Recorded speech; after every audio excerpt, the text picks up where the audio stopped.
চারিদিকে গুঞ্জন, রবিবার বহু কাঙ্ক্ষিত শান্তি চুক্তি স্বাক্ষর হতে পারে আমেরিকা ও ইরানের মধ্যে। মধ্যস্থতাকারী দেশ পাকিস্তান ও আমেরিকার প্রেসিডেন্ট সমঝোতার বিষয়টি নিশ্চিত করলেও ইতিমধ্যেই তা নাকচ করে দিয়েছে তেহরান। এমন সব দোলাচলের মাঝেই নিজের অবস্থান আবারও স্পষ্ট করে ইসরায়েলের প্রধানমন্ত্রী বেঞ্জামিন নেতানিয়াহু জানান, তিনি এই শান্তি চুক্তি প্রক্রিয়ার অংশ হবেন না।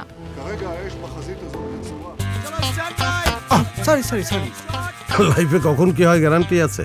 তাই ইন্স্যুরেন্স করুন সিটি ব্যাংকে, কারণ ইন্স্যুরেন্স করলে সিটিতে সুরক্ষা পাবেন নিশ্চিতে। রয়টার্সের এক প্রতিবেদনে বলা হয়, পাকিস্তানের মধ্যস্থতায় ওয়াশিংটন ও তেহরানের মধ্যে একটি সমঝোতা চুক্তির সম্ভাবনা তৈরি হয়েছে। এদিকে চুক্তির পরিবেশ তৈরির লক্ষ্যে লেবাননে ইসরায়েলের সামরিক অভিযান সীমিতার আহ্বান জানিয়েছে আমেরিকা। বিষয়টি নিয়ে সাম্প্রতিক সময়ে প্রেসিডেন্ট ডোনাল্ড ট্রাম্প ও নেতানিয়াহুর মধ্যে মতবিরোধ দেখা দিয়েছে।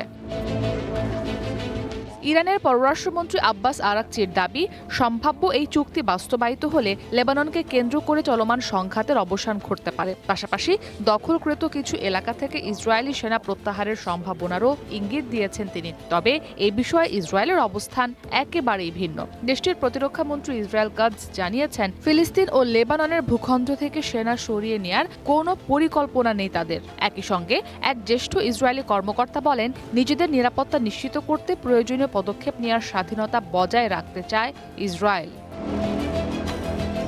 অন্যদিকে ইরানের পররাষ্ট্র মন্ত্রণালয়ের পক্ষ থেকে রবিবার আমেরিকার সঙ্গে সম্ভাব্য সমঝোতা স্মারকে সই হচ্ছে না জানানো হলেও এই সম্ভাবনা একেবারেই উড়িয়ে দেয়নি দেশটি।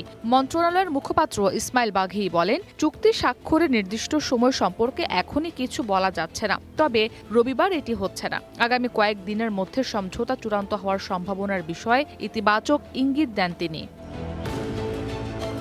এর আগে এক্স বার্তায় পাকিস্তানের প্রধানমন্ত্রী শেহবাজ শরীফ জানান, সম্ভাব্য স্বাক্ষর অনুষ্ঠানে প্রস্তুতি চলছে এবং পরবর্তী ধাপে আগামী সপ্তাহে কারিগরি পর্যায়ের আলোচনা অনুষ্ঠিত হতে পারে। তিনি বলেন, শান্তি চুক্তির কাছাকাছি অবস্থানে পৌঁছানো গেছে।